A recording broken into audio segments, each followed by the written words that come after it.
sweet. He's got a new video. Wait, what? Stop growing autoflowers? No.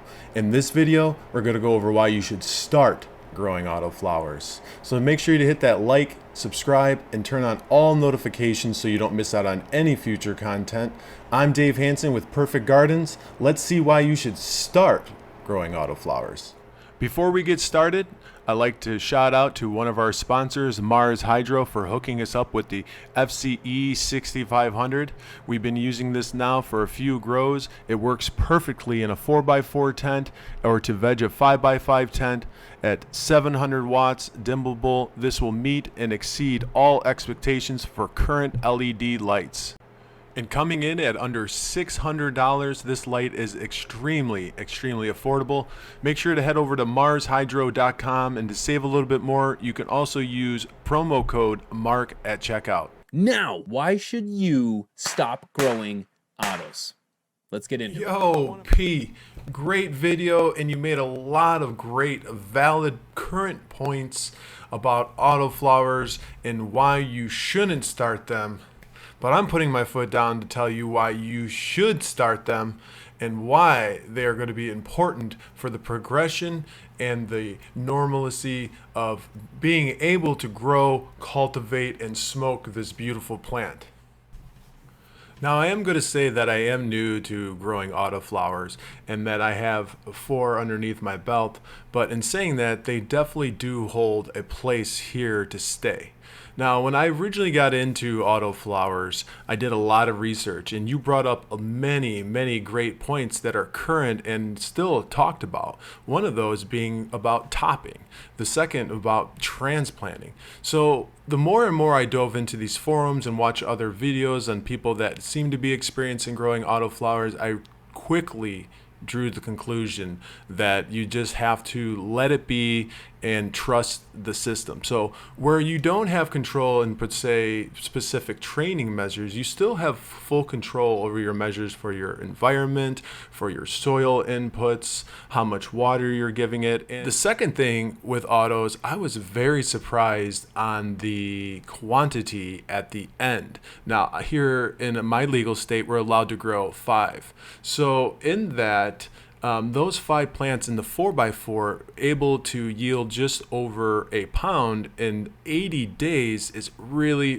good. So if you had 1 or 2 tents with an offset, you can really get into the system of really producing some high quality and good quantity in that small amount of time. You talked about preserving genetics, and I couldn't agree with you more. You find that mother plant. I even stated it in the last Bruce Banner video we did, stating, man, I wish I could have had a clone of this. But in saying that, what I'm seeing is that transformation, because now we have more competent breeders out there. So in those 5 phenos that I grew each time, I did some Northern Lights, we did the Bruce Banners, I did some Marathon OG, and every time there was those small variances in phenos between the 5 plants. But overall, the structure, the smells, the aromas, the terpene profiles were all right there. So in saying that, competent breeders are preserving the genetics through their work and through their capabilities of taking that time to work these genetics and to give you a quality product. Because no matter what, even within the next 2 to 3 years, there's still going to be that tail end of why would you do that? Why would you grow that? These things are horrible. They don't smoke right. There's not good quality. Amazing part about these autoflowers is that even at day 21, we're talking about a 8-inch, 12-inch tall plant, if that, and at the same time, it's vegging and flowering. So we have to take that mindset away that we have a specific veg time and then we're going to flip and we're going to go to flower. And even if you see pistils in those early days, 21 days from seed, don't be discouraged, because what you can still end up with a bush, and you're still going to end up with higher yields. But if you think that there's something wrong and you start adjusting, you start flushing, you start panicking, stripping it, doing whatever, that is really where the problem lies. So we get confused confused why we're seeing a small plant. We think we're trying to make adjustments, and in reality, that is when the plant is being stunted and it's not going to be growing properly, when if you just let it be, that small plant is flowering and vegging and stretching, and it's all doing that at the same time. It's actually really, really remarkable. And at the end of the day, really, growing is not going to be for the majority of the population. And as more states and countries become legal, people are going to put their hands in it, but realistically, they're not going to have the time.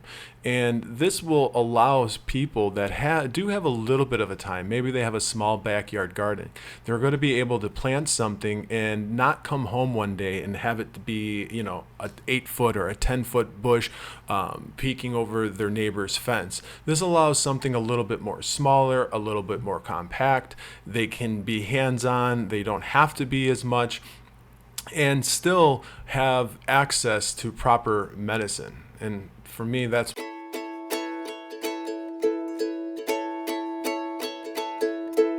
But if you're outside on the market on a lot of these websites, I would agree with you. These autoflowers are unpredictable. You're still going to have the people that have, not the full auto, and you have seeds that become photo. I 100% agree with you. I hope that the competency with breeders and the work that is actually needed to make them good will continue. That way, we don't have to have the debate and telling people to stop growing them, when in reality, they should start growing them.